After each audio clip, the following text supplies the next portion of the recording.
direcionado para a terceira idade, para a melhor idade, para aqueles que fazem parte do seu dia a dia e gravitam ao seu redor. Um abraço. Até daqui a pouco, se Deus quiser. Eu vou ficar olhando assim por lá. Oi. Aqui é Hora de Esporte, um programa que fala tudo de todos os esportes. Quero pôr as fotos. Vai. As fotos. Eu não vi. Você mandou um monte de imagens. Faça as fotos. Eu não Foto abri. da gente aqui? Eu não vi, também não vi. Eu vou te falar, tá uma dureza, tem tanta coisa pra fazer.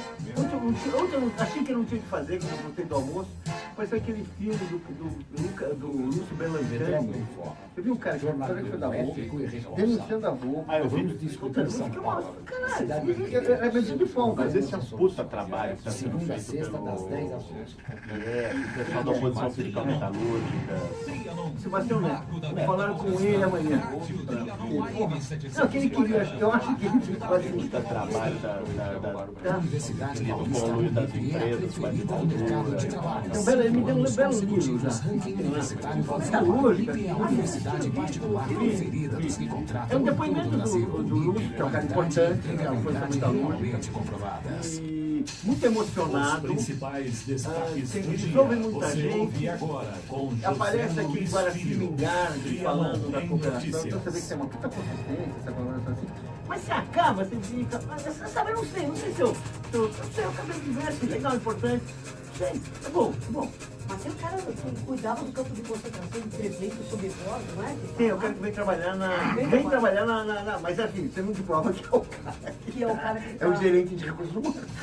Os principais destaques Não, mas do é- dia. mas Você sabe o que é? ouve agora Sabe o que é? com José Luiz A Filho. Flávia uma tá coisa ok eu pra lembro, mim. não. Tá ok? Tá. Notícias. Podemos chamar. Pode chamar. O programa começa assim, ó, uma musiquinha, eu leio uma meia dúzia de coisas, volta a musiquinha, aí eu entro, bom dia, eu sou o Ricardo Neto, você quer um? É tua. Quer papel? Não, eu queria uma papelaria.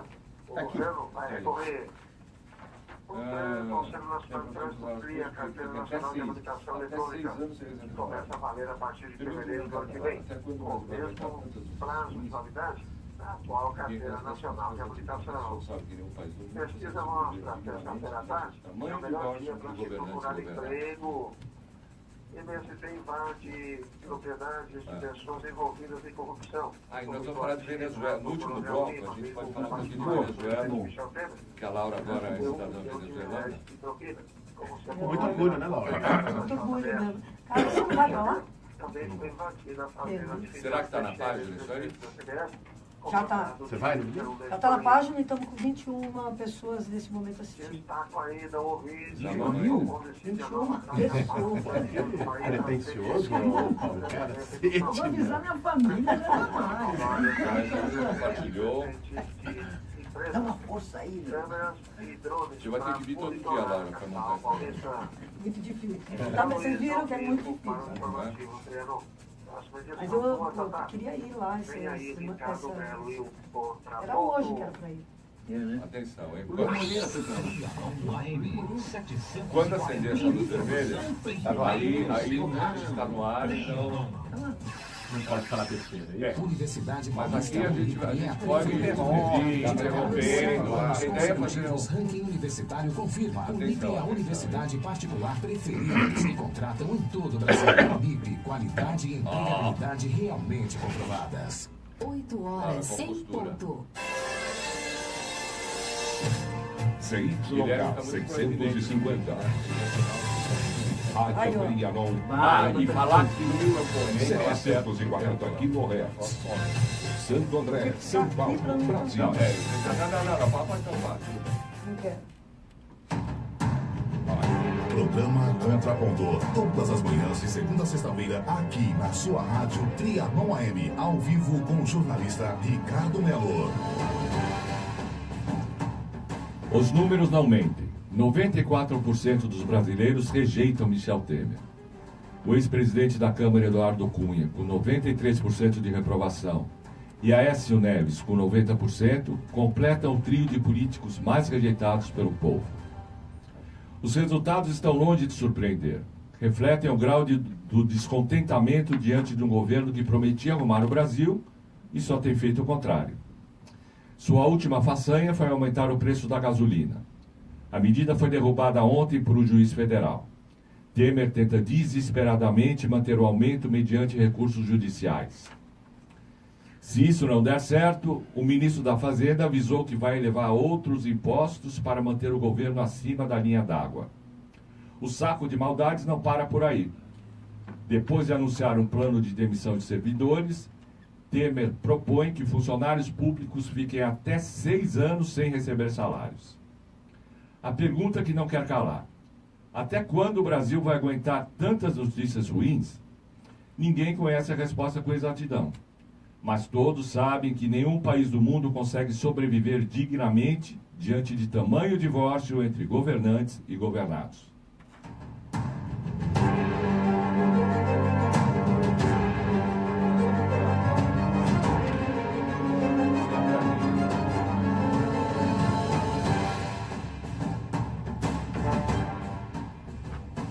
Bom dia, são 8h01, eu sou Ricardo Melo, começa mais um programa Contraponto, direto dos estúdios da Rádio Trianon em São Paulo.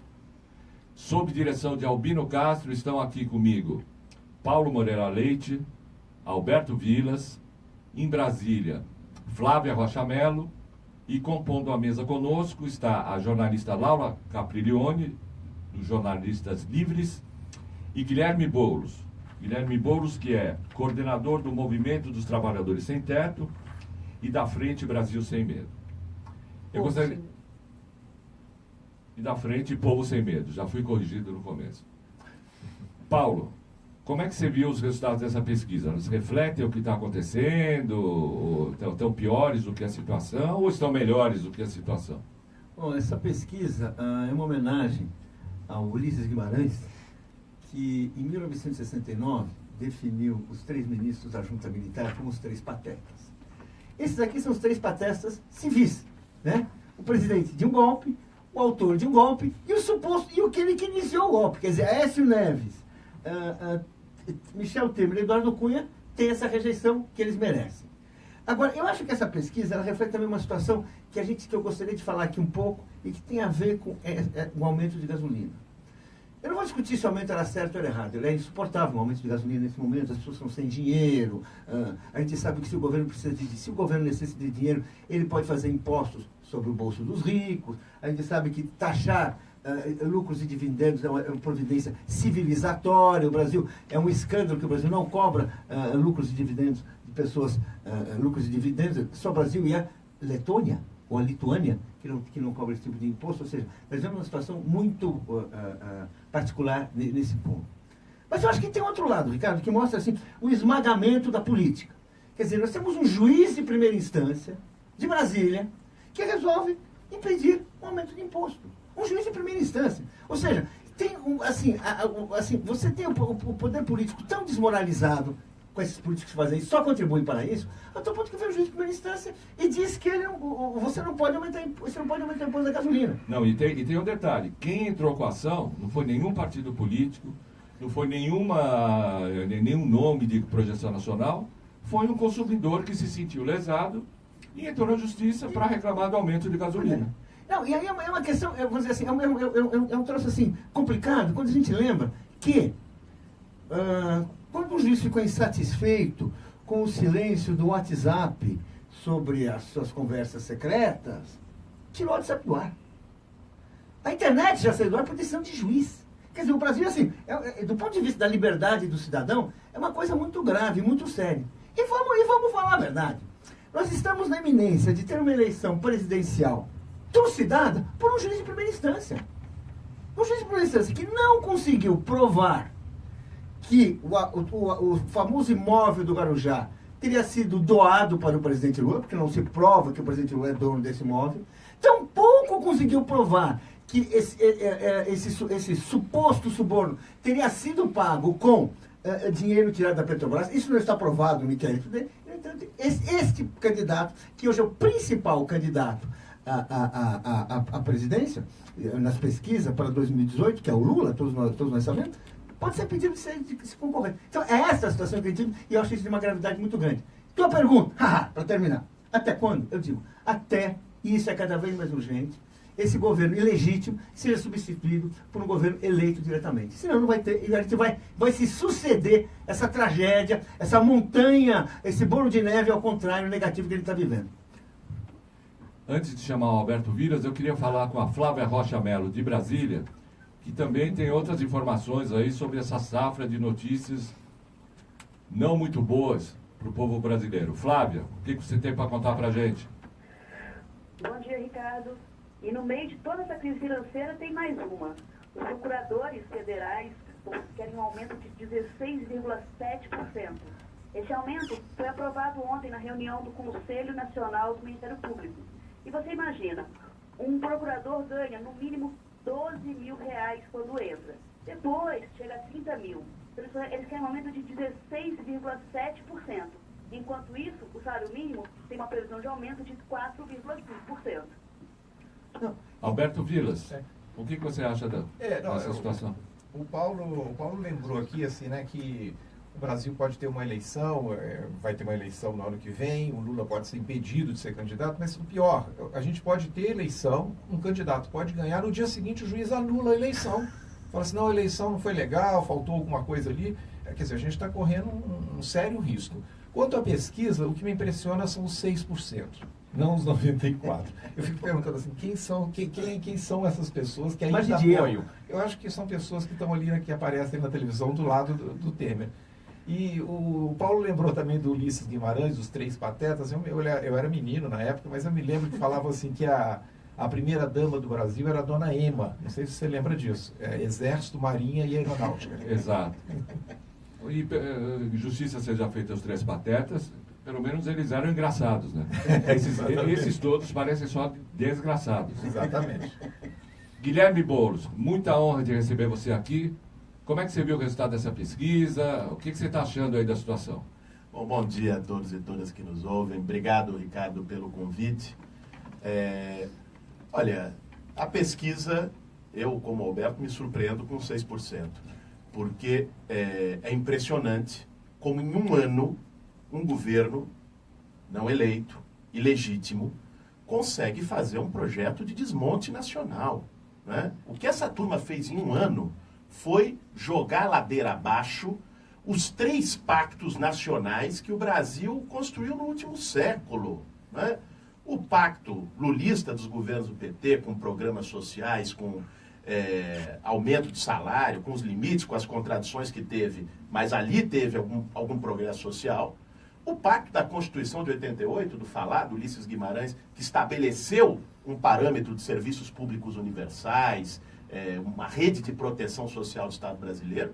E agora, 2 semanas atrás, sepultaram o pacto varguista dos anos 40, com o desmonte da CLT. Então, em um ano, essa gente fez o país andar para trás um século. Então, olha, que tenha 94% de rejeição é o mínimo que se espera. A questão que eu acho que precisa ser colocada por todos nós... E um detalhe também, claro. Guilherme, pesquisa feita antes do aumento da gasolina. Quer dizer, porque se fosse feita depois do aumento da gasolina, teria que ter um índice negativo. Ele vai chegar ao 100. Eu acho que ele vai chegar ao 100. Não, eu acho que a Marcela eu acho que ele vai ficar devendo. Na margem do erro, menos 5. Um menos 8 de popularidade. Quer dizer, é uma coisa que vai inovar, pelo menos no mundo das estatísticas. Mas eu dizia, Ricardo, que não dá para a gente ficar sentado na poltrona esperando 18.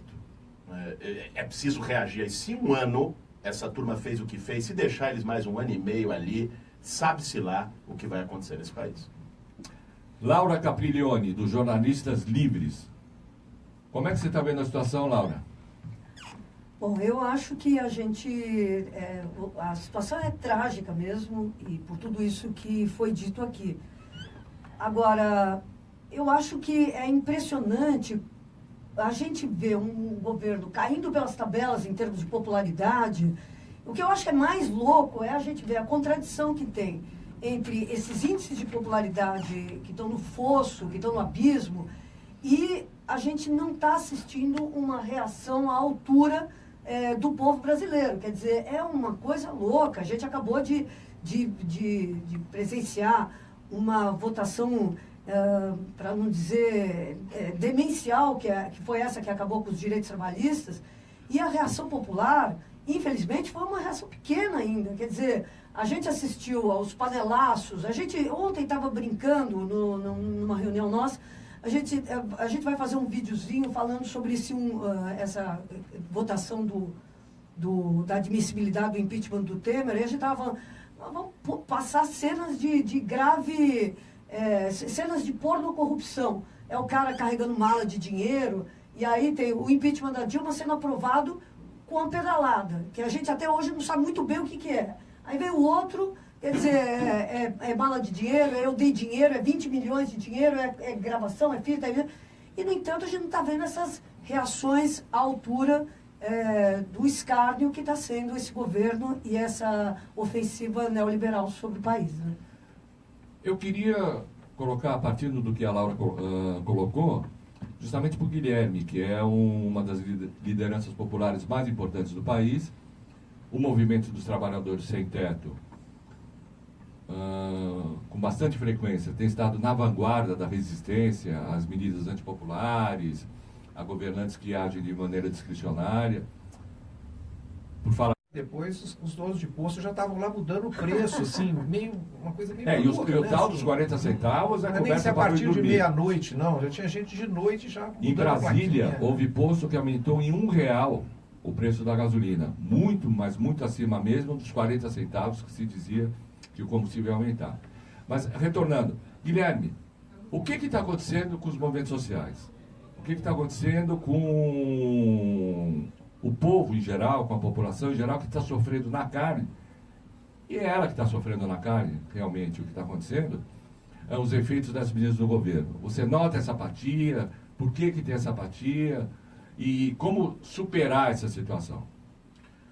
Olha, os movimentos sociais não saíram das ruas. Se nós pegarmos o que foi a mobilização nesse primeiro semestre no país, nós tivemos, nos últimos meses, a maior greve geral dos últimos 30 anos, talvez da história do Brasil.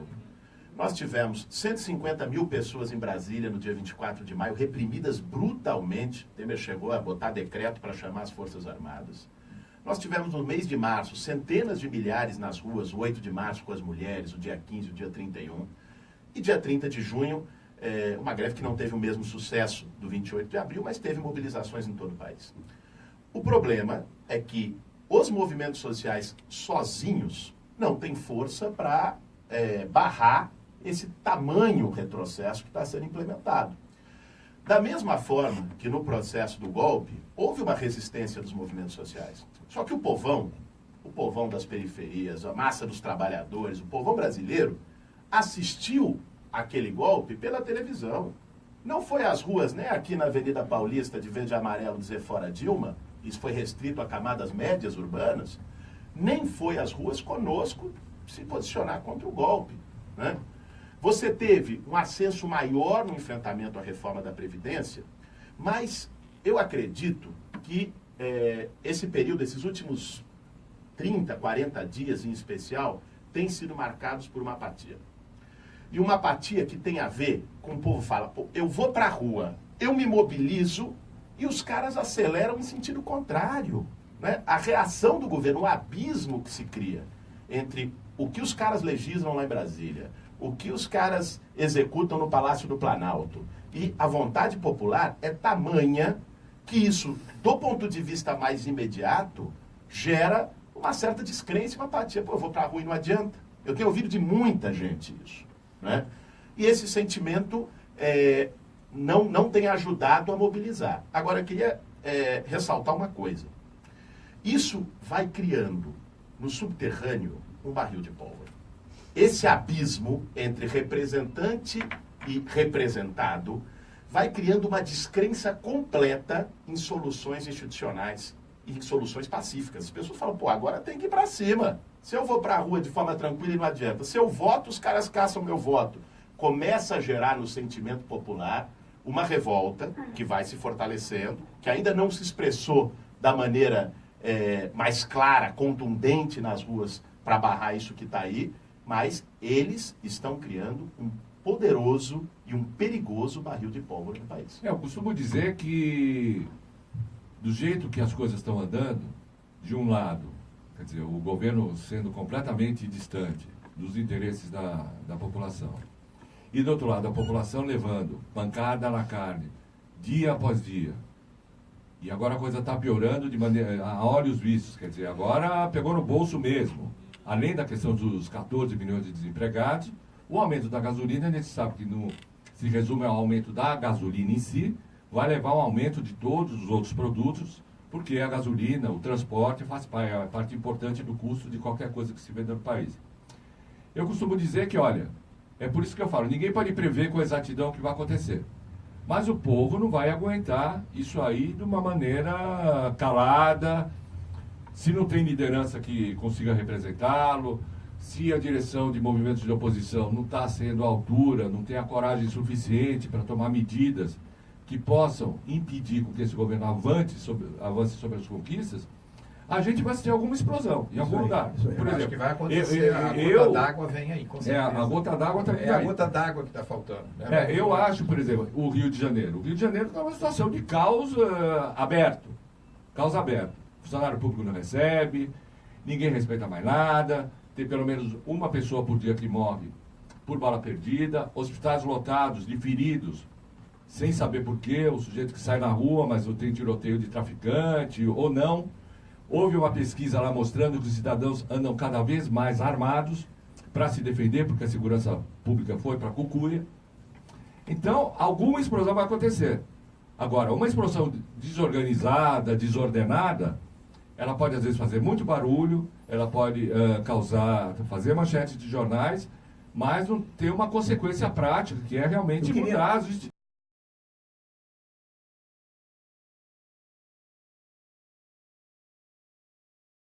Tomar um pouco, porque existe uma questão que a gente precisa, um dia a gente vai entender direito. Que até você já escreveu sobre isso, é um mistério que a gente já falou aqui. Assim, após a greve geral, criou-se de fato uma situação, a greve geral de 28 de abril, criou-se de fato uma nova situação política no Brasil. Pela primeira vez, assim, em anos, o movimento popular mudou a relação de forças e mostrou a sua cara. A força sindical hoje em dia faz parte ali, viu? Dá uma mãozinha para ele, dá um fôlego, né? Como fez no 30 de junho aí que foi. Não, e partidos que no plano político representam a força sindical, quer dizer, a Rede Solidariedade, teve gente votando a favor da permanência contra a denúncia de corrupção em relação ao Temer. Não, então tem uma situação assim. Aí vamos para a situação. Eu acho que a situação, que reações de desespero, elas são quase inevitáveis numa situação como essa. Não só porque tem desmoralização, porque essa raiva de políticos é um troço. É porque a situação está ficando desesperada mesmo. As pessoas estão sem grana. Né? Quer dizer, assim, não é por motivos ideológicos que as pessoas ficaram com muita raiva desse aumento de gasolina. As pessoas estão sem dinheiro. No Rio de Janeiro, você falou, as pessoas estão pedindo. Tem campanha para doar cesta básica para funcionário público. É o desemprego branco que ele está falando. Tem gente desempregada que não é contada porque não foi demitida. Não, tem gente disputando ponto em semáforo para pedir dinheiro nos automóveis. É esse o Brasil que ele está vivendo. E não é gente, aquelas pessoas mais humildes que não têm condições. Não, são professores, são engenheiros, são funcionários públicos que têm uma carreira longa no serviço público. Quer dizer, a coisa pegou... Ontem nós tivemos aqui uma entrevista com um empresário, que é representante da vice-presidente da BIMAC, que contou que a insatisfação não é insatisfação apenas daquele setor da população que sempre paga com o custo do desvario dos políticos, dos banqueiros, chamado capitalismo rentista. Os empresários também estão insatisfeitos. Porque não conseguem investir mais nada, não conseguem pagar ninguém, estão vendo as empresas fecharem, estão vendo as leis que mantinham o mínimo de nacionalização na produção nacional serem desmontadas pelo governo. Enfim, existe, embora não haja ainda uma ruptura por parte desses caras que normalmente governam o país em relação ao que fazer para substituir o Temer, existe uma satisfação latente também entre eles. Existe. Bem, aí eu quero falar então do desespero. O desespero, eu acho que esses atos, eles vão vir, eles estão vindo, e a gente, como nós somos muito menos espertos do que as coisas, a gente nem sempre consegue ler os fatos. A gente acha que... os fatos estão ocorrendo aqui. O que eu acho? Aí é o Boulos... Mas eu dar conselho para o Boulos, né? Mas imagina, o que eu vejo assim, é que trata-se de se organizar essa coisa. Porque é uma força que ou ela vira um confronto que a polícia reprime, de forças policiais que estão para isso, eles são muito bons. Para dar porrada, eles são ótimos, para bater, prender. Tem agora a legislação antiterrorismo, tem um monte de coisa que você pode até usar para reprimir demais. Ou seja, trata-se de tentar, né, conseguir dirigir, organizar uma força que vai crescer na medida do desespero que está aí. Vai crescer. O desespero é bom, porque o pior de tudo vai ser na hora que nem o desespero tiver. As pessoas absolutamente conformadas. Vai chegar naquele ponto que você fala assim, perdemos mesmo. Que a pessoa vai fugir do Brasil, aí a pessoa vai fazer... Quando voltaram os passaportes, né? Porque nem passaporte tem para ser. Deixa eu te dar um exemplo, Paulo, fala. sobre essa situação, dessa revolta subterrânea, desse caldo que está se criando. Um exemplo muito objetivo. Faz um mês e pouco atrás, o Movimento dos Trabalhadores Sem Teto fez uma ocupação aqui na cidade de Guarulhos, né, num terreno que estava abandonado há muito tempo. Nós fizemos a ocupação na noite com 1.000 famílias, 1.000 pessoas que não tinham, enfim, foram não porque gostariam, porque queriam estar lá, mas foram porque não tinham outra alternativa. Em uma semana, tinham 6.000 pessoas na ocupação. Por quê? Né? Isso é retrato desemprego, né? O cara não consegue mais pagar aluguel, alguém na família está desempregado, ele está desempregado, ela está desempregada, não tem mais condição de pagar o aluguel, estoura o orçamento familiar e as ocupações estão bombando. Está pipocando ocupação em várias partes do país como uma reação espontânea a esse estrangulamento que eles estão fazendo do povo mais pobre, esse esgarçamento da economia popular que está acontecendo no país. Então, isso vai como reação de ocupação. Isso começa a ter pequenas indignações, por exemplo, nos hospitais públicos, com o estouro do SUS, né? E o caldo vai criando. Evidentemente, nós temos que ter o esforço e a orientação para canalizar este processo para uma revolta organizada, crítica e com um projeto contra-hegemônico, dizer onde nós queremos ir. Eu acho que esse é o desafio que está colocado para as forças populares hoje no Brasil. Só retomando um pouco de desespero, porque tem um episódio histórico que teve um catalisador, que foi o assassinato do Martin Luther King. Na morte do Martin Luther King, havia aquele movimento negro pelos direitos civis, havia muitas leis aprovadas que não estavam em vigor, que haviam vários embaraços. Foi a partir dali, houve como reação um incêndio. As pessoas tocaram fogo em várias cidades. Eu morava em Washington, eu fui numa rua que foi o centro da revolta. Você falava até hoje com gente que lembrava. Gente que lembrava da violência, gente que falava assim, eu falei com um comerciante que era branco, que ele foi atacado por negro, e falei assim, pô, eles queriam me matar. Eu não achava, eu até era a favor. A situação cria tudo isso. Bem, o fato é que uma situação dessas, ela foi ali que se consolidou contraditoriamente muitos dos direitos civis, porque ficou claro que, bem, se não foi por bem, foi por mal. Se não foi na lei, foi na marra. E os caras conseguiram muita coisa, que depois viraram as ações afirmativas, viraram as cotas, e foram garantindo uma coisa aí. Só para dizer isso aí que acontece. Por quê? Porque tinha alguém fazendo isso, existia algum embrião de organização, como você falou, fazendo isso. Eu queria só pontuar uma coisa aí, assim, voltar a falar da mídia, que eu acho que assim, o que está acontecendo, né, assim, ela está explicando para te confundir. Porque assim, no momento em que entrou aquele plantão da Globo falando do Temer, começou a chover inbox no meu Facebook. O que aconteceu? Porque as pessoas que foram incentivadas a ir para a rua, vestiram amarelo, com o incentivo da Globo, já está chegando gente, vai aumentar, já tem 1 milhão. Essas pessoas não entenderam nada. Eu falei, escuta, as pessoas, como eu trabalhei lá mais de uma década, as pessoas começaram a me perguntar, a Globo agora está contra o Temer? O que aconteceu? Quem que eles estão apoiando? O que eles querem? Eu não sei, entendeu? Eu não trabalho mais lá, eu não sei o que eles querem. Mas é uma coisa curiosa, porque assim, está confundindo mais ainda. As pessoas se perguntam até, vocês estão contra o Temer, será que o Temer fez alguma coisa boa? Pois é. É a reação natural, é a reação natural. Realmente a Rede Globo apoia aquilo que aquele não faz parte foi do realmente cardápio uma da maioria da surpresa que falou assim, população. gente, o que aconteceu? E muitas pessoas falaram para isso assim, você tava agora lá? o Temer cai. A Globo está contra o Temer, e a Globo não conseguiu derrubar o Temer, pelo menos até agora, né? 8h30 da manhã. Isso, exato. Laura Capriglione, os Jornalistas Livres, para quem não conhece, se é que alguém ainda não conhece Jornalistas Livres, ele tem se pautado pela tentativa de romper com essa narrativa oficial. pela tentativa de mostrar a história como ela é de fato e não a história como ela é na cabeça dos donos dos veículos da grande imprensa. O que vocês têm sentido com relação a essa situação? Quer dizer, conta um pouco aí da experiência dos jornalistas livres na cobertura desse monte de acontecimentos, de eventos que o Guilherme colocou, que não saem na imprensa oficial, essas ocupações que estão se multiplicando e crescendo e assim por diante. Como é que você vê esse negócio todo? Então, eu acho que tem uma dimensão, que é uma dimensão que eu não acho que seja negligenciável nesse processo todo, que é o seguinte: eu acho que tem uma coisa que é a miséria, que é a inflação, o desemprego, que é esse desespero econômico todo. Mas eu acho que tem uma outra dimensão que a gente não pode mesmo negligenciar, que é a dimensão dos valores. E eu acho que está ficando muito evidente que tem uma intolerância, um ódio, uma raiva dos pobres que está clamando por solidariedade. Isso eu acho, por exemplo, uma das coberturas que a gente fez mais emocionantes desse último período foi a cobertura quando morreu o carroceiro Ricardo lá na Praça da Sé. Era um movimento diferente. Quem esteve na Sé pôde ver isso, porque pela primeira vez você via ali na solidariedade uma pessoa paupérrima, uma pessoa muito humilde.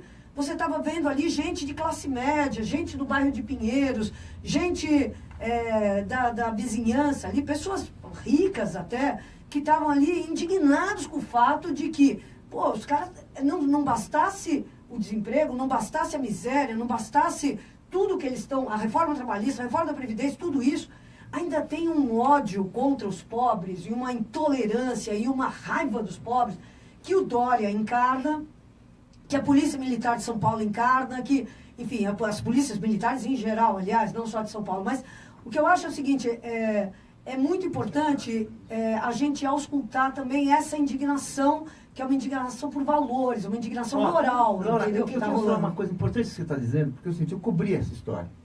E aí você vê que, junto com o ódio, você tem hoje, que eu acho que é fruto de uma década e meia, em que as pessoas, os pobres conseguiram uma certa dignidade no Brasil. As pessoas começaram a ter direitos, eles passaram a ser reconhecidos como portadores de direitos. Aquela ideia de que todos nascem iguais, ganhou algum terreno no Brasil, e a contrapartida do ódio, você tem isso.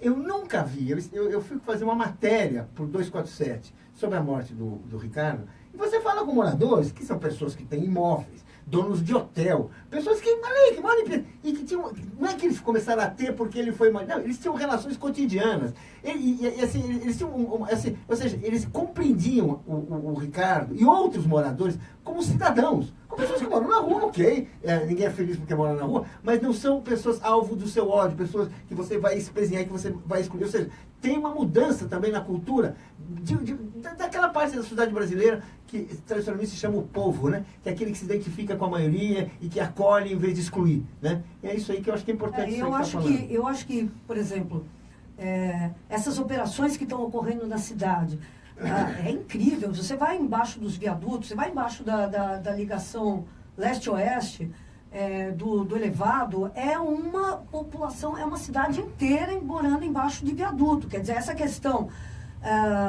do higienismo, a questão de tirar os pobres, arrancar os pobres, tirar os pobres, internar os pobres, isso começa a ficar uma coisa incômoda, assim, mesmo para pessoas que estão vivendo no conforto. Estou falando demais mesmo, Ricardo, mas assim...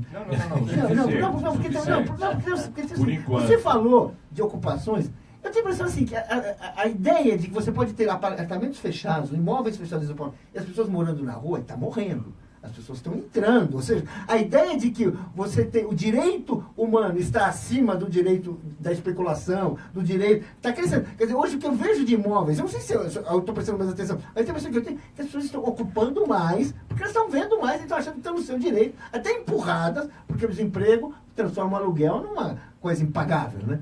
O Guilherme, eu queria você falar sobre isso, sobre esse elemento que a Laura colocou. Você está sentindo essa solidariedade maior em relação ao movimento dos trabalhadores sem teto?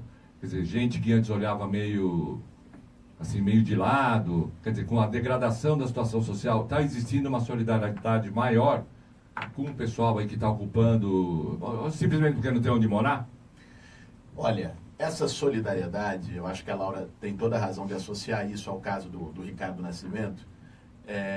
Só lembrando, o Ricardo Nascimento foi aquele carroceiro, claro, que foi assassinado a tiros, a queima-roupa pelo PM numa das zonas de classe média aqui de São Paulo. Coelho, pizzarias, lojas.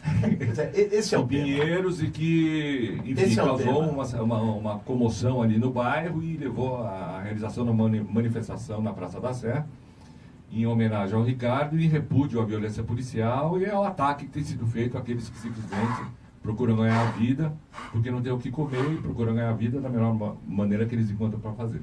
Olha, o caso do Ricardo foi emblemático, porque também o Ricardo trabalhava com reciclagem há anos no bairro. Os vizinhos conheciam o Ricardo, né? Então era mais fácil humanizar, né? É diferente da chacina de Osasco, com 10 mortos, da chacina do que ocorre diariamente, que é regra nas periferias, e que é encarado, lamentavelmente, pela maioria da população ainda como mais um número.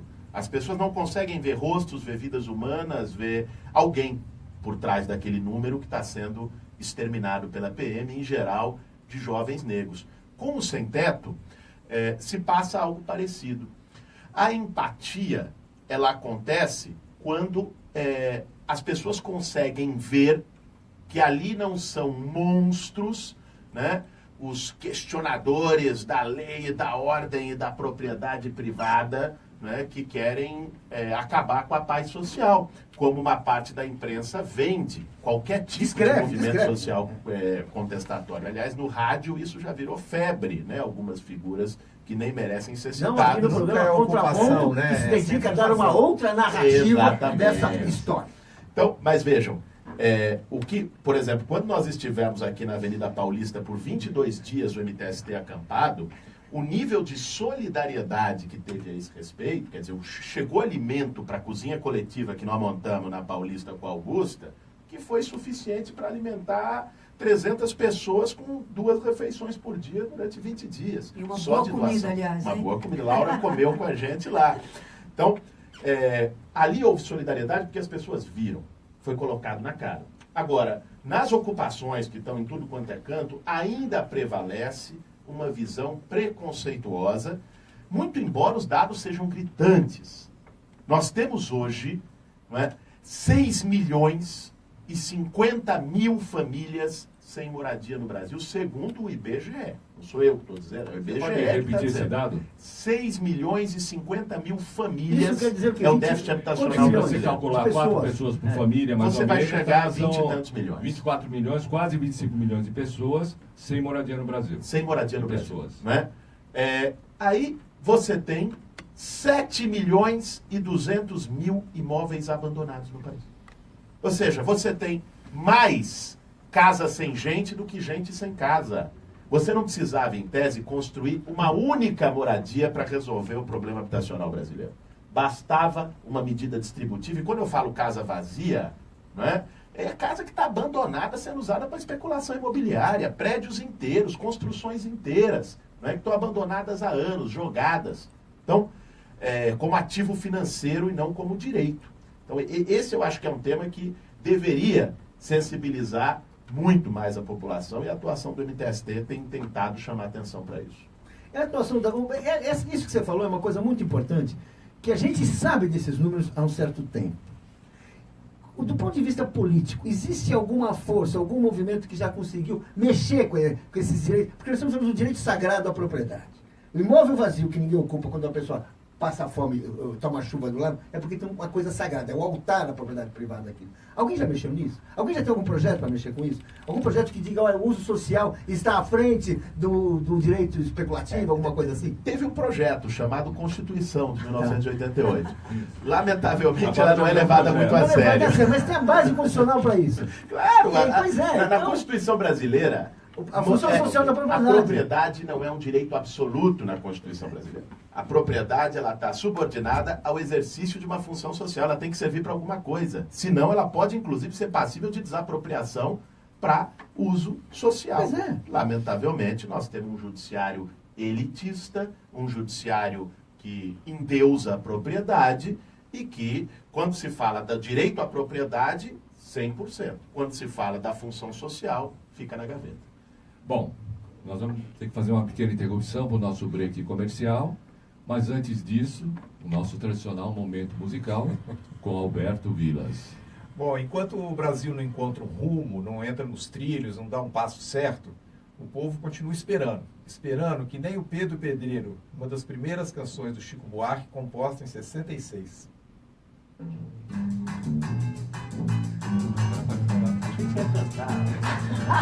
Ainda não chegou esperança. A gente desligou aqui, mas continua filmando. Não, fica só imagem, fica legal. Uma coisa Não, o áudio continua.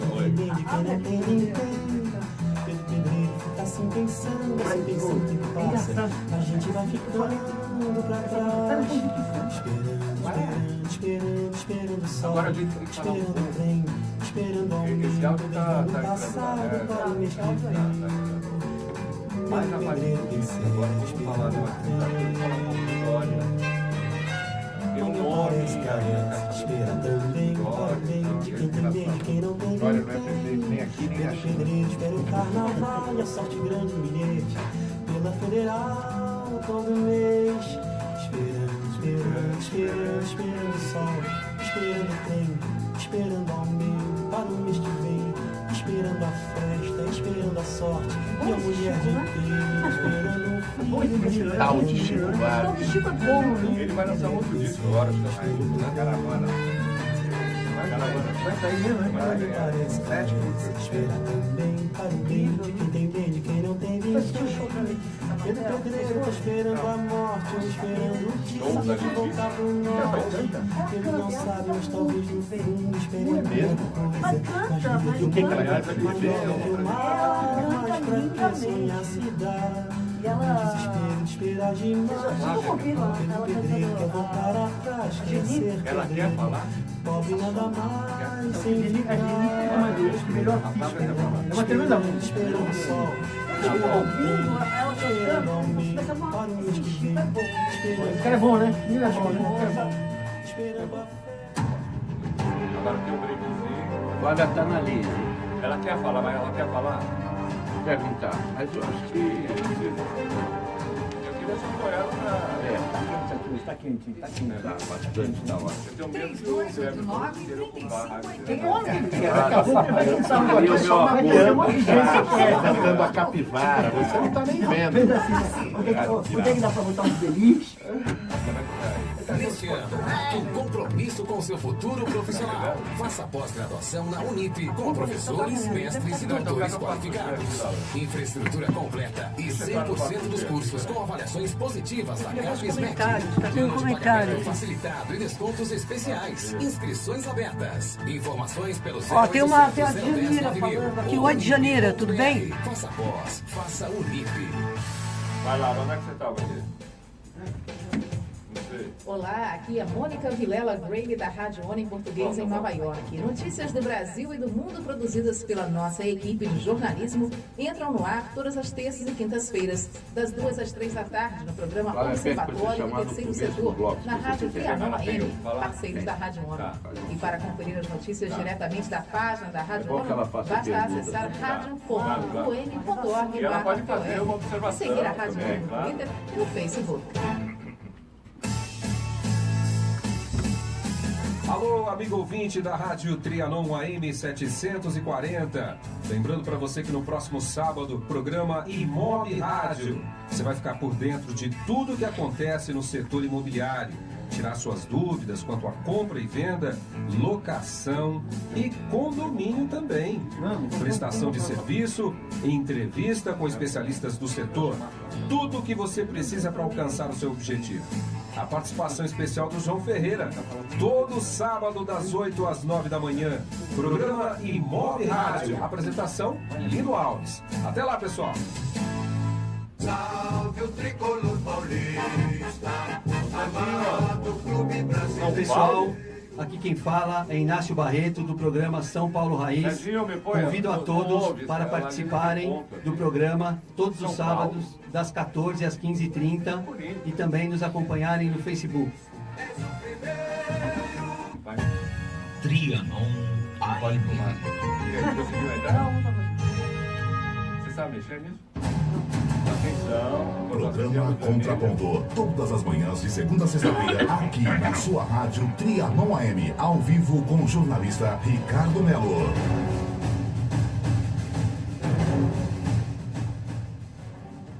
Esse é o programa Contraponto, são 8 horas e 43 minutos aqui em São Paulo.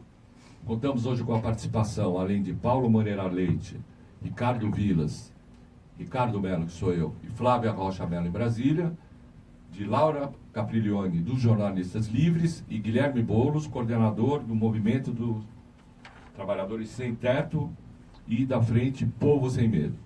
Eu gostaria de falar com a Flávia. Flávia, você que acompanha o debate no primeiro bloco, você quer falar?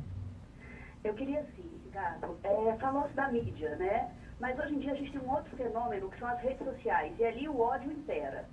Como combater esse ódio nas mídias sociais? O Facebook tem mais de 20 milhões de pessoas ativas todos os dias, disseminando fake news contra os pobres, que a Laura até falou que os pobres são as grandes vítimas hoje em dia. Como é que a gente faz para combater isso? A Laura, que é a nossa especialista, pode falar sobre isso. Bom, o que eu acho que as redes sociais, o que elas fizeram foi simplesmente pôr a nu o que rola no sentimento de grande parte da população. Quer dizer, não é que essas pessoas ficaram fascistas por causa da rede social. Elas já eram fascistas antes, ou já tinham esse ódio interno antes, mas não tinham um canal para extravasar isso. O que eu acho é que as redes sociais são um território em disputa, né? Quer dizer, o que a gente está fazendo o tempo inteiro é tentando disputar esse território dos sentimentos, digamos assim, né? Então, nós nossas jornalistas livres, a gente procura, a gente é uma rede é uma rede de jornalismo, então, portanto, o nosso atributo principal é o atributo do jornalismo, portanto, da veracidade, da confiabilidade, da credibilidade e tal. Agora, é claro que a gente tem que ganhar as pessoas para essa narrativa que nós estamos fazendo. Quer dizer, tem um monte de gente que acredita que acredita em Papai Noel dentro das redes sociais, acredita numa grande conspiração maçônica, tem todos os mitos possíveis dentro das redes. Então, eu acho que o que nós temos que fazer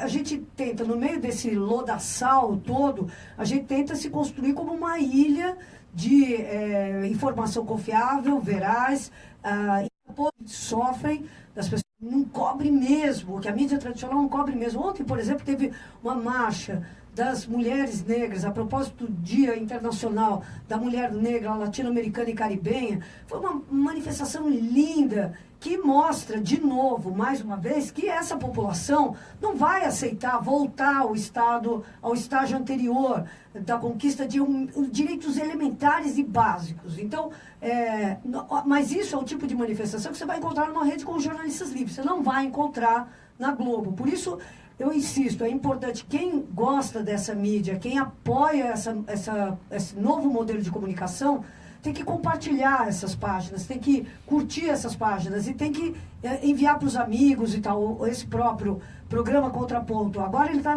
no Facebook. Vamos mandar para os nossos amigos e tal, para que as pessoas compartilhem e conheçam. Enfim, é construindo essas redes que a gente vai pegar e levar essas mensagens até onde a Globo simplesmente não quereria que ela chegasse. É isso. O Paulo quer falar alguma coisa, só para quebrar a tradição dele. Sempre fala pouco.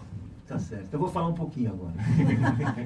Não, é o seguinte, eu acho que tem uma coisa importante aí, junto com o que a Laura falou, que é o seguinte: o papel que as redes sociais começam a exercer no atual momento político brasileiro.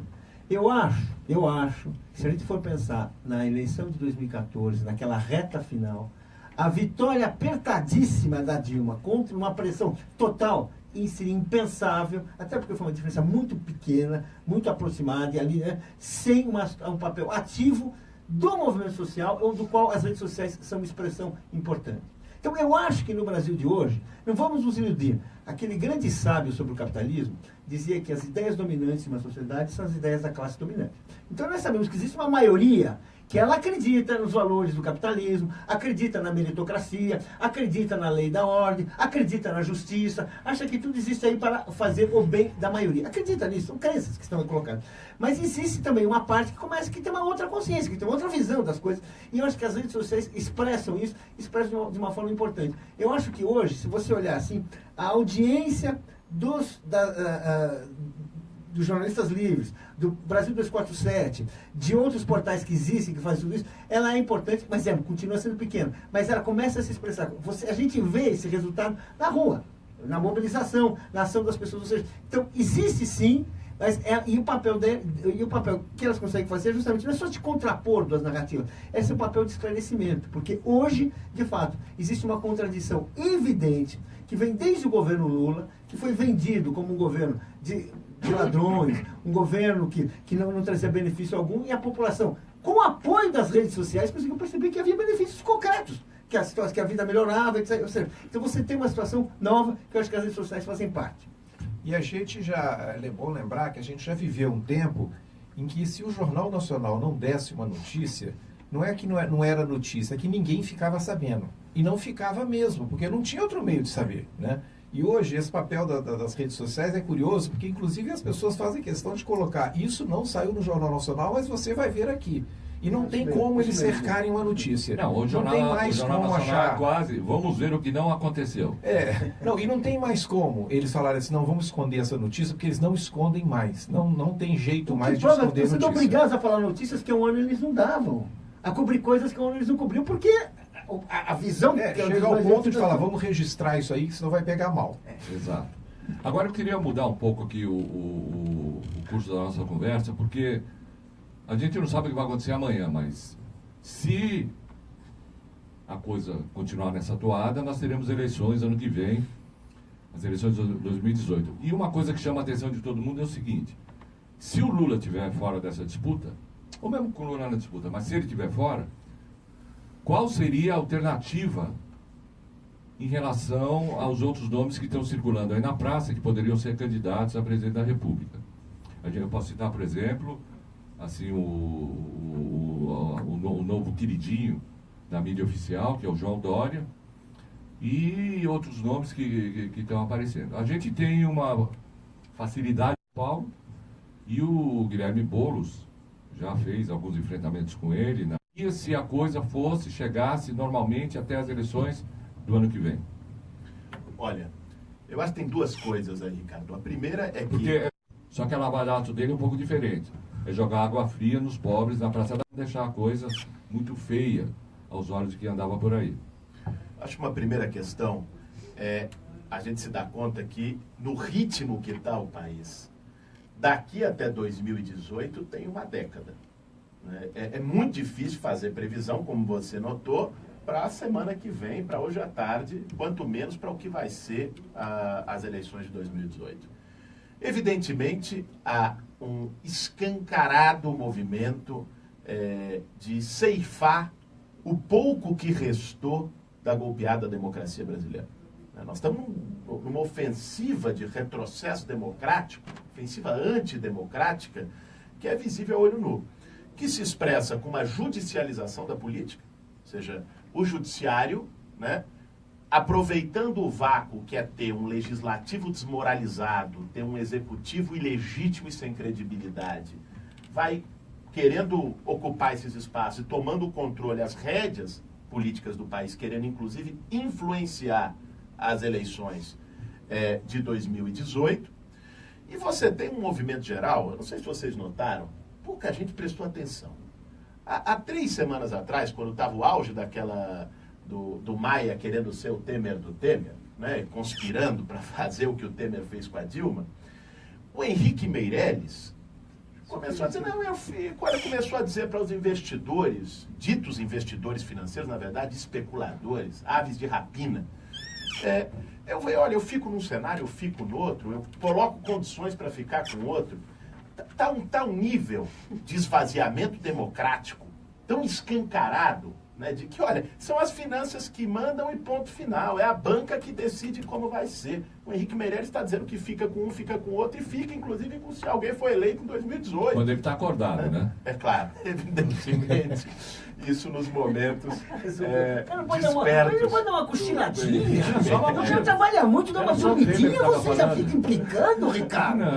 Não. Ele tem o direito dele, né? Mas eu acho que isso expressa algo mais, não o sono do Meirelles, mas a excessiva raposice do Meirelles expressa algo mais profundo. Ele quer dormir na hora de aumentar imposto, né? Aí esquecer, você ia acordar na hora de fazer algum bem para a população, mas isso está cada vez mais difícil. Mas pensando bem, ele tinha razão, né? Porque qualquer um dormia ali no discurso do Temer, né? Assim, isso é você que está falando, Alberto Vilas. Desculpa, Guilherme. Não, mas é isso, assim, o que eu queria pontuar. Eu não me arrisco a fazer prognósticos para 2018. Agora, o cenário é muito você não se arrisca a fazer prognóstico, nem eu, nem a Laura, nem o Alberto Vilas, nem o Paulo Moreira Leite. Mas eu queria te fazer uma pergunta muito clara. Existe um nome que está sendo engordado, vamos dizer assim, vitaminado, com danoninho, filé mignon, você entende? Vinhos caros e assim por diante, como uma possível saída para um mar de políticos que está sendo rejeitado pela população, que é o João Dória. Como é que você está vendo a gestão dele até aqui? Olha, a gestão do Dória é uma gestão que não expressa, né, compromisso com os procedimentos democráticos e com a maioria da população. Você acha que ele seria um mau presidente? Eu acho que sim. Eu acho que o Dória, na verdade, surfa na onda da antipolítica, tal como um Macron na França, essa história de empresário, o Collor, enfim... de empresário, de gestor, que na verdade é mais político do que qualquer outro, mas que quer se colocar como um gestor para ocupar o vazio, né, da descrença com a política, isso nunca deu certo em lugar nenhum do mundo. Eu não conheço o lugar onde esse tipo de solução deu certo. Na verdade, uma face da mesma moeda do que expressa, por exemplo, o Jair Bolsonaro, que também tem pretensões para 2018. Né? Um tenta levar a antipolítica de farda, o outro de paletó. Mas os dois, de algum modo, surfam nessa onda e num discurso absolutamente vazio. Qual é o projeto de país do João Dória? Né? Pergunta para mim. Eu temo que o que me assusta é isso. O que leva o João Dória a ser um candidato a presidente da República?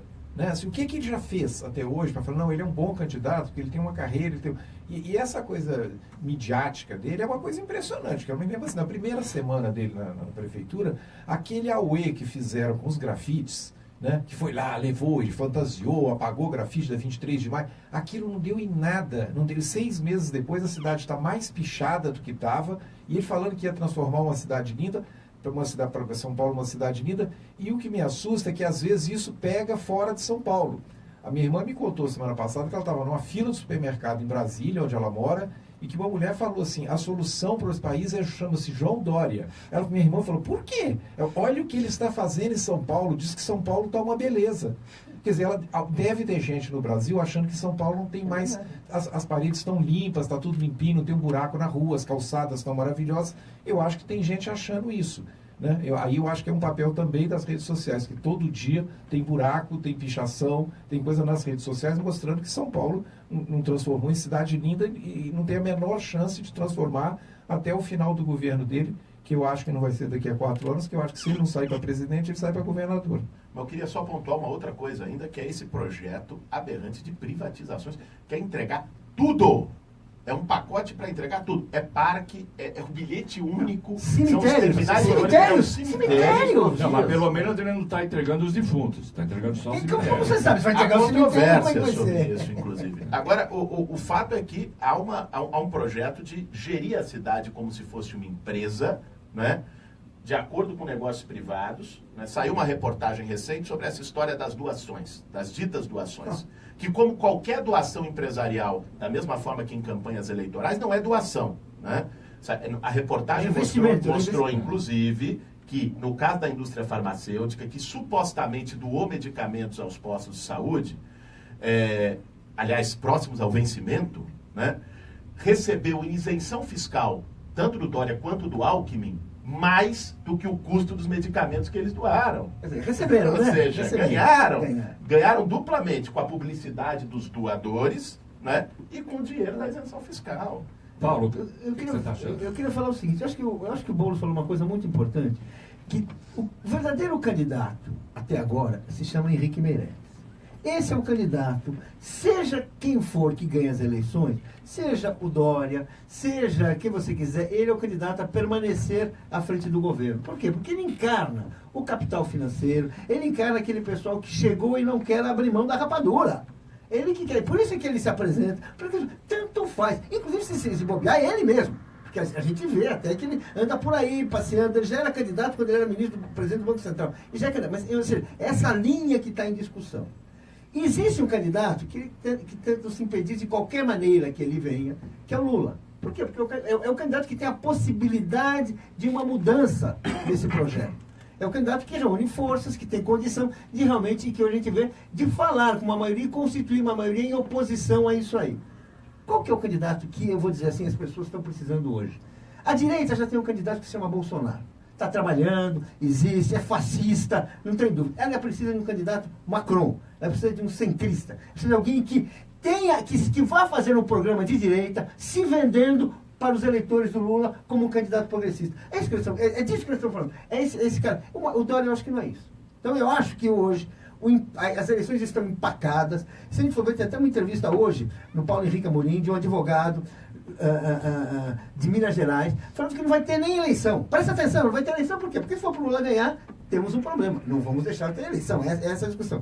Mas as eleições estão empacadas justamente por quê? Porque não aparece, não tem esse nome. Você não consegue ter uma maioria democrática constituída. E que é essa maioria que junte essas duas forças. Olha, o programa do Temer a seco, ninguém engole. Ninguém engole. Até o Bolsonaro, ele consegue voto porque ele finge que é contra. Ele finge que é outra coisa. Ele se apresenta como outra coisa. Não é o cara do entreguismo. Não é o cara que está entregando o país. Ele é tudo isso, mas ele finge que não é. Ele tem esse discurso que ele não é. Então, eu acho que essa é a discussão, e é por isso que nós estamos empacados. E enquanto ninguém souber que vai fazer isso, vamos fingir que tem uma discussão jurídica em torno do Lula. Na verdade, a discussão em torno do Lula não é jurídica, a discussão em torno do Lula é política. Certo? Quer dizer, o Lula, você não tem prova jurídica contra ele, e que você está ali perseguindo, massacrando, que é justamente pedir que você constitua uma saída dessa. Agora, como é que você resolve isso se você não tem um candidato de centro, se você não tem o que seria o Macron brasileiro, que é essa questão que está aí. E a gente está correndo o risco de eleger o fator surpresa. Falar, quem é o principal? O candidato atual no Brasil é o fator surpresa, que aparece aí um ano antes da eleição, e que se encanta, a mídia apoia eles, as pessoas se encantam e ele se elege rapidinho, assim, né, sabe? Assim, não vamos dar tempo de ninguém pensar. Não, e é bom notar que, porque a gente está falando muito do Macron, o Macron foi eleito como uma novidade, não tinha partido, ele saiu do PS e reuniu um monte de gente que também é contra a política, é contra tudo que está aí. Esses encantos que estão criando aí. Agora, o programa do Macron é o programa o mais ultraliberal, conservador possível. Mas é o cara quebrar a Previdência,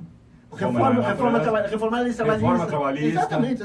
E assim por diante, quer dizer... Mas ele não é tão ruim, eu quero evitar o Bolsonaro, eu quero evitar...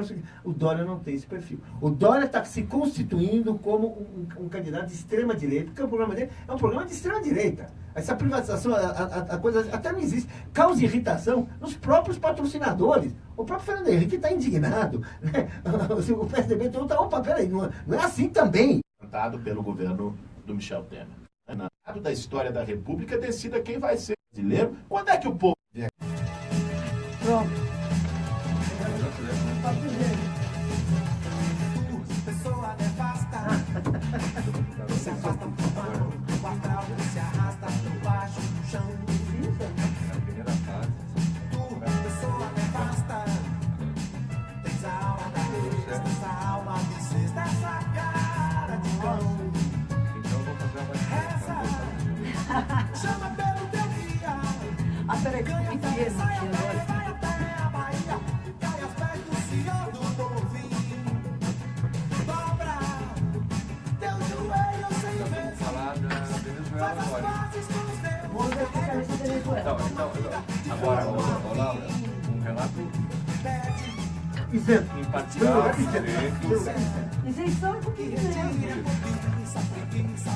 Estou falando de um deles. Infelizmente, olha, mas eu nunca vi uma cobertura tão vergonhosa como a foi feita no Brasil. A Folha não sabia nem que tinha duas coisas, um referendo e tinha um A Folha só falava do delegado da oposição como um grande sucesso, não sei o quê. Aí começou a chegar o negócio da Telesul, participação enorme no... Não, é uma vergonha. É o último bloco? Chega. Agora vai pro último bloco. Você tem alguma coisa que você queira falar? Eu vou falar agora um pouco da Venezuela,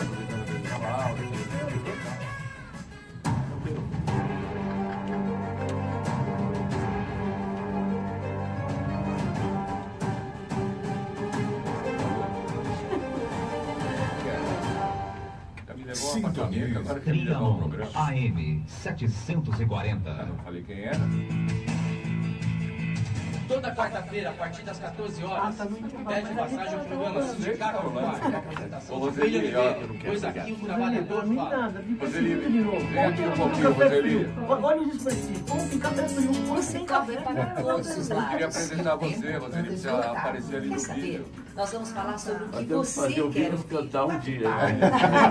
Olha lá, essa aqui é a Roseli, peraí, lá. Tá no ar, ela tá no ar. Sem ela, a gente não poderia fazer nenhum tipo de programa aqui na Rádio Vamos ter um Trianon. dedo de prosa, encher o coração de Café poesia maravilhoso, e café Roseli. Duas da Tri, toda segunda-feira, na Trianon, às 2 da tarde. Com Viu, Ricardo?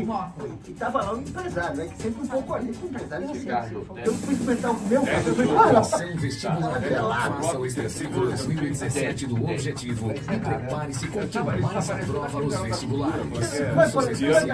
Medicina, piano candidato. e Humanidades. Curso para bolsas de estudos. Objetivo.br. Conheça as unidades do Objetivo Vestibulares. Sabe que eu estava comentando, melhores cabeças. você tem a postura e a voz do Silvio Santos. Não, você tem o elogio. É sua técnica, mas não é o que ele pensa, a voz. A voz ótima. Todas as manhãs. Tá voltando, ó, o Serginho tá conversando. Rádio Trianon AM. Ao vivo com o jornalista Ricardo Melo. mais ou menos. Não, porque tem aquele. Eu assisti, pediu para um cara fazer o hino, aquele Mini Correio de Oliveira, né? Voltamos agora com o programa Contraponto, direto dos estúdios da Rádio Trianon em São Paulo, contando com a presença de Paulo Moreira Leite, que estava meio agitado aqui no intervalo, Alberto Vilas, Guilherme Boulos, coordenador do Movimento dos Trabalhadores Sem Teto, e Laura Capriglione, dos Jornalistas Livres, em Brasília, com Flávia Rocha Mello, todos nós sob a direção segura, competente e talentosa de Albino Castro. Eu queria falar um pouquinho, aproveitando esse último bloco que é curto, falar um pouquinho com a Laura. Você esteve recentemente na Venezuela. Pelo que se lê aqui no Brasil, a Venezuela já acabou. Acabou, não tem mais nada, você tem ideia, a gente vai lá ver ruínas, teve um incêndio, enfim. E são narrativas sempre no mesmo sentido. Depois do Chaves, com o Chaves, e depois do Chaves, a Venezuela foi destruída e agora é necessário reconstruir o país. Eu queria saber, de fato, você que esteve lá, o que você viu na Venezuela? Bom, eu acho que a Venezuela é um dos casos mais flagrantes de manipulação da imprensa que a gente vive no Brasil. Até a Síria merece no Brasil um tratamento melhor do que o que tem a Venezuela. Porque a gente tem uma comunidade síria no Brasil muito grande, que não deixa a mentira ser tão alucinada. A Venezuela, contudo, não tem. Então, a gente, embora seja um país vizinho ao Brasil, toda a narrativa que é feita sobre a Venezuela aqui é feita pela grande mídia. Então, a gente ouve os caras falando com a maior cara de pau que aquilo lá é uma ditadura, e é inacreditável, porque na Venezuela, na televisão, no horário nobre, a gente tem cadeias de redes de televisão que xingam o Chaves, que dizem que o Chaves era gay, que dizem que o Chaves... Isso para humilhar o Chaves, não é para promovê-lo. Para exaltar o amor dele pela diversidade. Não, que xingam o Chaves de todas as coisas possíveis, xingam o Maduro, chamam o Maduro de motorista de ônibus, que ele de fato era a profissão anterior dele, enfim, como um desqualificado para governar o país. Então, a gente tem ao contrário do que se diz, uma liberdade de manifestação e expressão na Venezuela gigantesca. Eu, por exemplo, estive lá no domingo, não esse agora, o passado, em que a oposição realizou um suposto plebiscito para consultar a população sobre a possibilidade ou não do Maduro continuar à frente do país e realizando a Assembleia Nacional Constituinte que ele propõe, que ele está propondo. Bom, essa consulta foi feita em vários lugares do país, sem nenhum tipo de repressão, sem nenhum tipo de cerceamento à liberdade da direita lá de se manifestar e de organizar o seu ato. Ao contrário, a gente vê um país que debate muito, que é muito combativo. A direita é muito combativa, e é tão combativa que usa, inclusive, de métodos terroristas, e é uma coisa que a imprensa brasileira é criminosa nesse sentido, porque a imprensa brasileira põe nas costas do governo venezuelano as mais de 100 mortes que já ocorreram nos últimos 3 meses, em função desse acirramento da disputa política, quando a maior parte das vítimas foram assassinadas por militantes da própria oposição, que joga bombas, que arremessa, que ataca a Guarda Nacional, e não é que ataca... Bota fogo nas pessoas. Bota fogo nas pessoas. Tem uma cena, infelizmente, verdadeira, mas, enfim, dramática, de um rapaz que era um rapaz que foi identificado dentro de uma manifestação da oposição, foi identificado como chavista, e ele simplesmente, a oposição, colocou fogo no cara, e esses vídeos estão na internet. Enfim, então é uma oposição violentíssima, uma oposição que usa métodos terroristas, e que aqui no Brasil é pintada com as cores são os defensores da democracia, os soldados da democracia, as pessoas mais bacanas do mundo, enquanto Maduro é um ditador. A Venezuela vai fazer, nesse final de semana próximo, vai fazer uma eleição para a nova Assembleia Nacional Constituinte. É uma proposta muito interessante de representação política, porque, pela primeira vez, em vez de ser um homem, um voto, a Venezuela é um país que aprofundou muito a questão da democracia. E eles perceberam que nas democracias burguesas, e o nosso parlamento é a prova disso, quem mais se faz representar são os empresários, são os ricos, é quem tem dinheiro para fazer a propaganda eleitoral, para mobilizar máquinas eleitorais imensas e tal. Então, nessa eleição da Assembleia Nacional Constituinte venezuelana, nós vamos ter os votos pelo método convencional, mas nós vamos ter como se fossem cotas também para os setores mais desfavorecidos da população. Que não tem dinheiro para fazer milionárias campanhas eleitorais. Que não tem dinheiro para fazer milionárias campanhas eleitorais. Então, por exemplo, vai ter cota de trabalhadores, cota de camponeses, cota de pescadores, cota de deficientes físicos, enfim, vai ter cotas num conceito que a gente, hoje, até outro dia, era um absurdo. No Brasil mesmo, se falava em cotas, as pessoas arrepiavam os cabelos. Hoje em dia as pessoas estão falando, bom, se você... não dá para tratar igualmente os desiguais. Então, a Venezuela hoje vai ter uma constituinte, vai eleger nesse domingo uma constituinte que vai ser a maior parte dos deputados serão eleitos pelo método tradicional, outra parte vai ser exatamente no sentido de proteger e dar condições de representatividade para os setores mais pobres, mais humildes e tal. Nesse sentido, é uma radicalização da democracia, e é uma radicalização de um processo de representação popular. Inclusive as comunas populares, que na Venezuela são muito fortes, muito ativas e muito reivindicativas, inclusive do governo, elas vão ter representação na nova Constituinte. Então, eu acho que é um país que eu não tenho dúvida nenhuma de que a gente tem que olhar mais para a Venezuela. Mesmo a esquerda brasileira é muito desinformada em relação ao que se passa na Venezuela. A gente tem que se informar até para defender esse processo que é muito interessante. A gente teve a Revolução Cubana, 20 anos depois a gente teve a Revolução Sandinista, 20 anos depois a gente teve a Revolução Bolivariana, e nós estamos agora no momento de um novo pacto a acontecer nesse país, aprofundando esse processo revolucionário que está acontecendo lá desde o final da década de 90. Então, eu acho bacana, eu acho que eu saúdo, inclusive, a Gleisi Hoffmann, que manifestou publicamente o apoio do PT. Presidente do PT ao processo venezuelano, enfim, eu acho que é uma coisa bacana e que a gente tem que prestar atenção. E só para dar uma ideia do grau de desinformação, teve uma submanchete do Estado de São Paulo há cerca de uns 6 meses, que dizia que 85% da população venezuelana estava passando fome. Quer dizer, um índice superior até o de Biafra. Quer dizer, piores momentos. Né? De Biafra nos piores momentos. Quer dizer, 85% da população passando fome, evidentemente a coisa estava numa terra arrasada que ninguém podia imaginar. E a situação não é exatamente essa pelos relatos que não estão enquadrados pela mídia oficial, conforme ela colocou. Eu sempre lembro o momento Febiapá do Brasil. Vocês lembram que o Aécio e o Aloysio foram à Venezuela? Lembra do que fiasco deles? Saíram daqui para dar pitaco lá na Venezuela, né? Assim, coisa uma grande contribuição. Grandes professores de democracia, aliás. O Aécio. Não, ele deve ter levado aqueles 45 mil da propina que era para o Temer, que depois foi devolvida, levou na mala, não sei o que, coisa e tal. Bom, enfim. Não vamos também julgar as pessoas dessa maneira.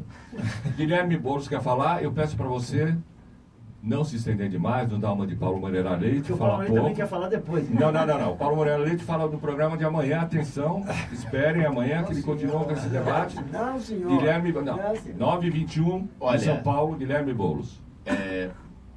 Eu acho que existe um conceito muito curioso de democracia que as elites políticas e econômicas brasileiras partilham com algumas outras por aí, que é a chamada democracia Big Brother. O que é a democracia Big Brother? Então, o papel do povo é votar quem sai e quem fica na casa, mas não decide nada do que se passa na casa. Então, você vai de 4 em 4 anos na urna, você aperta um botãozinho, né, e este é o seu exercício de cidadania democrática e ponto final. Tudo que sair disso é tentação autoritária, é populismo. Tudo que sair disso merece ser execrado e condenado. Então, formas de democracia direta, formas de participação popular plebiscitária, que, aliás, a Constituição venezuelana desenvolveu como nenhum outro lugar. Tem plebiscito para decisões fundamentais. Tem plebiscito revogatório, inclusive, se quiserem interromper um mandato. Não com o golpe do Eduardo Cunha, mas o povo pode se colocar e resolver interromper um mandato. Quer dizer, ignorar essas formas... Eu acho que tem pouco demais lá, não é isso? Eu acho que o problema é este, né? Porque a Casa Grande brasileira sofre de povofobia, né? Teme tudo que seja popular. Só não teme ou que chame o povo a decidir. Não, o Temer é bem-vindo lá. Aliás, em relação ao Temer, sobre a Venezuela, nós tivemos um fato muito curioso. Recentemente, o Temer, na reunião do Mercosul, aquela mesma que o Henrique Meirelles tirou o cochilo, ele disse que na Venezuela houve uma ruptura democrática. O Temer? Quantos votos o Temer teve para estar na presidência do Brasil? Exato. Né? Ou seja, o Maduro foi eleito. Você pode dizer o que você quiser do Maduro, discordar que ele fez isso, que ele fez aquilo. Seguramente tem erros, tem contradições, como em qualquer processo político. Agora, o Maduro foi eleito, o Temer não foi. O Temer não tem autoridade moral para falar de democracia na Venezuela e para falar de democracia em lugar algum. Deixa eu falar Obrigado, um minutinho. Assim, basta conhecer um pouco da oposição venezuelana, um pouco dessa oposição que já tentou matar Hugo Chávez em 2002, que não aceitou nenhuma derrota eleitoral, que boicotou todas as eleições quando ela sabia que ia perder porque não tinha votos, para saber o que aguardará o povo venezuelano no caso de uma ruptura, no caso de um golpe de Estado naquele país. Meus amigos, Temer vai ser um passeio.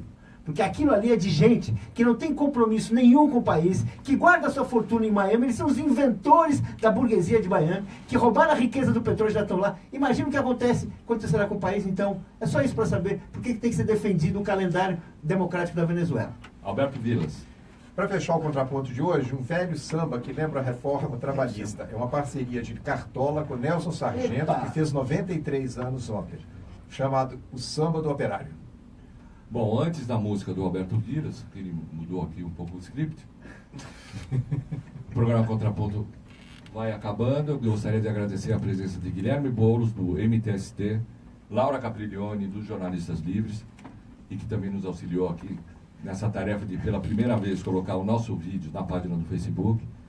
Alberto Vilas, Paulo Moreira Leite, Flávia Mello, os trabalhos técnicos de Sérgio Souza, o Serginho, que hoje chegou um pouco mais cedo, não sei o que aconteceu, Gerson Lima, e com o apoio sempre querido e simpático da nossa Roseli, que não deixa a gente ficar sem água nem café durante o nosso programa. Voltamos amanhã às 8 horas da manhã, e antes disso, a música do nosso momento musical com o Alberto Vilas.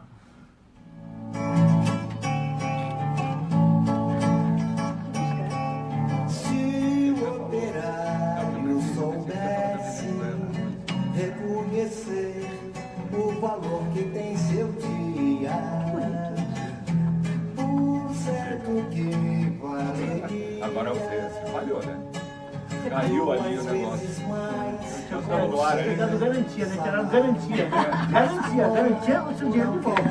Aquela fortuna que nós temos que pagar para ela. Olha, o Rafael Arruda está dizendo que foi um ótimo programa, gente. Rafael Arruda? O Rafael Arruda. Oi, Rafael Arruda, compartilha aí, querido. Obrigado, Rafael.